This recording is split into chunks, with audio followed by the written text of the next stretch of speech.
Good evening. We are live from Johannesburg. I am named Botsang Moiloa, the political analyst and an author of the biography Life with a Question Mark. Welcome to Let's Have It Out.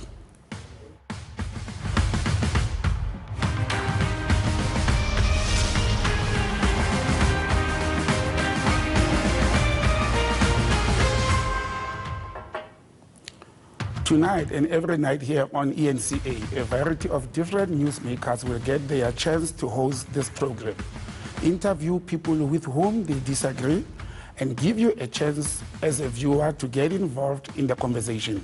This show is unfiltered, accountable, and accessible, and it starts all now. Tonight, I would like us to take a look at how we, as political analysts, influence the way you think as a society. How this process, how it happens, and what are your views. Normally depends on where you are coming from and based on your beliefs and ideology.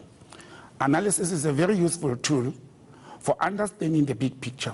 In any country, political analysts are meant to identify current or impending problems and create possible solutions based on their academic background, life experiences, and mostly research. They will, in most cases, opinionate and evaluate other proposed solutions once a problem is recognized. Researchers might attempt to determine its causes, and they may then analyze how various policy ideas and proposals could affect the problem and suggest solutions. But it is how this analysis happens and the solutions that we are proposed and will form part of this conversation.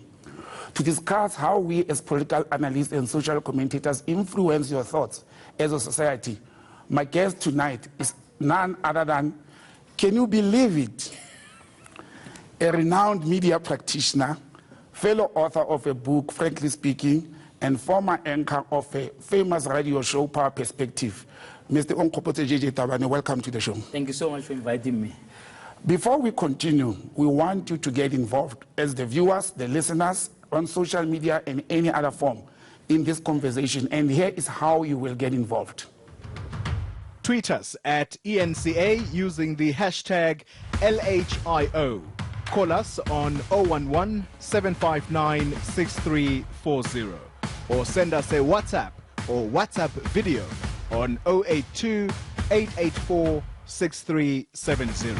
And make sure those videos are no longer than 30 seconds, please. Yes, JJ, being a media practitioner, a veteran in the field and an expert, a lot has happened in the country recently regarding media reports, negative reports. Do you think what has happened in the last few months, particularly looking at the Sunday papers and some behavior of journalists, do you think that has impacted negatively on the career of journalism?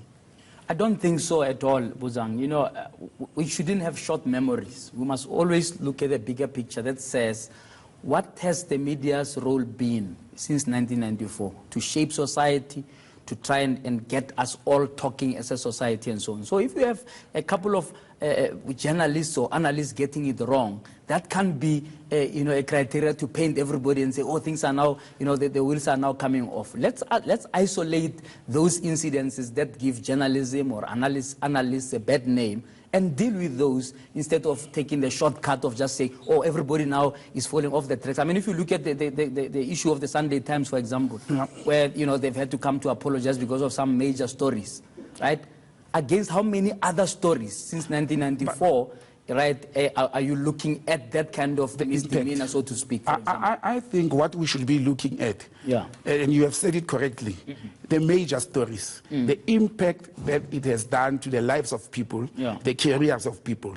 There's been a lot of erroneous reporting by the media for over a number of years, and it fell into the cracks. However, in a major instance, if you look at, for example, the SARS rogue unit issue, the level of the journalists who were involved, trust, and the media house as well, that was involved or they were involved in these processes. We cannot just brush it as errors. And I'm not brushing it, but I think the generalizations don't help. You've got to look at the facts. The reality is, if you go to the ombudsman and you do some research about cases reported to the press ombudsman, right, over 65% of those cases were found on the side of the media.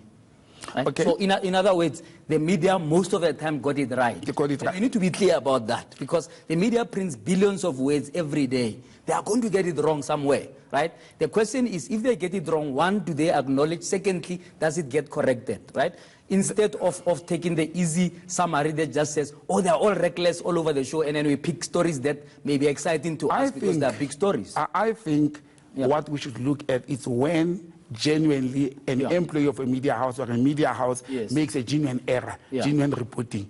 But once the reporting becomes lies, it becomes malicious, and the facts get construed or twisted, then it's a malicious form of reporting. What's your take on that? All I'm saying is, right, the reality based on pure facts. Go to the ombudsman's office, ask them, because that's why people report when they believe that a journalist has reported wrongly and so on.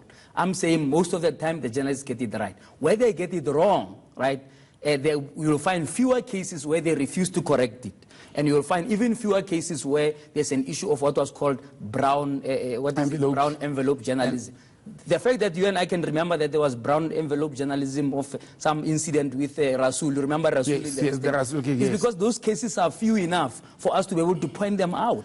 The majority of journalists are honest people who, in fact, are trying to do a good job. They are career journalists who have studied journalism and who actually take their job very, very seriously. If that is that serious, how did it happen? I do accredit you to say it's a few of them who have fallen within the cracks. Yes. But I've mentioned earlier on the damage it has caused. Do you think South Africans in general today are looking at the print media as well as the reporting in live television and radio shows? You have been a radio show anchor yourself. Do you think South Africans at the moment have lost trust? I've seen a lot of Twitter and social media comments to say, I'm not buying newspapers anymore, I don't watch this channel anymore. I personally have been a victim of that kind of process. But do you think this has negatively on people of South Africa who relied mainly on media? And you mentioned after 94.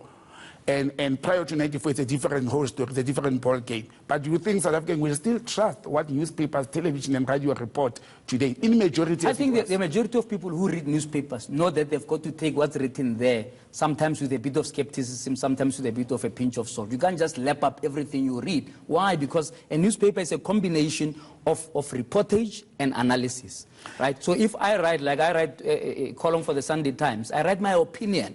Right? But an ordinary person reading the Sunday Times can't distinguish between me and Mzilika Africa, who's an investigative journalist. I look at the facts that are presented to me and I make my opinion known. But it doesn't mean that that's gospel, right? And we need to educate the public about that you can't simply resign, in a sense, your thinking to what you read in a newspaper. You've got to take it right as it comes, because people who are writing, they are also biased.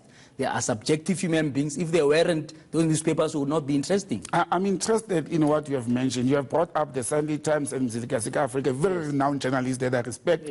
However, I feel ashamed that at some stage in Kony, my biography, I actually wanted to approach Mzilika Africa to write the book for me.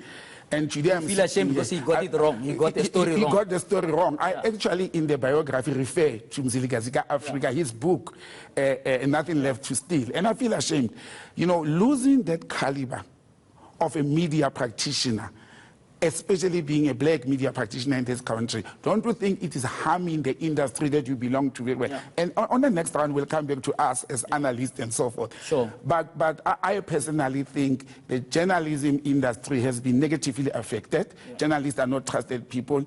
And I've read in many instances how journalists are frustrated because the media houses are not letting them to be free and report as they want to be. You are one of the people who South Africans claim that, you say it as it is, you frankly talk and you don't care which media house it is in. How is it like for you to be working in that environment whereby it's hostile, there's rules of the house, and you have to act independently and within the code of conduct? But I'm glad I'm not a journalist. So, the platforms that I get given by the media is on understanding that I will speak my truth the way I see it.